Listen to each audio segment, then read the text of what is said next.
तर नमस्कार मित्रांनो, आपण आलोय करंजाळेमध्ये. सेक्टर किती? R3.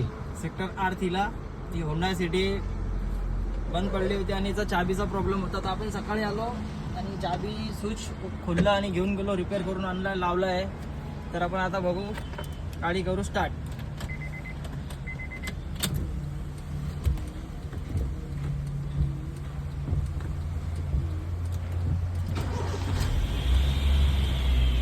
गाडी एक नंबर झाली. तरी आपले गाडीवाले दादा काही दोन शब्द बोलणार तुम्ही शेठ? धन्यवाद बालाशेठ. सकाळी 6 वाजता उठून आलात तुम्ही, गाडीचं लॉक सेट खोलून घेऊन गेलात, रिपेअर करून आलात, फिटिंग केलं. एकदम अर्जंटमध्ये मला जायचं होतं बाहेर, थोडा अर्धा तास लेट झालेला आहे जायला, पण धन्यवाद आल्याबद्दल. आणि आपलं घरी येऊन कसं काम वाटतं केलं. तुम्हाला? काम एक नंबर आहे, काम एक नंबर आहे. तर असंच तुमच्या पण गाडीचं चांगलं काम करायचं असलं तर आपल्याला फॉलो करा आणि आपल्या प्रोफाईलमध्ये आपल्याला कॉन्टॅक्ट नंबर आहे, कॉल करा. बाला पाटील ऑटोमोबाईल 24 आवर सर्व्हिस. कधी पण एनी टाइम कॉल करा. धन्यवाद.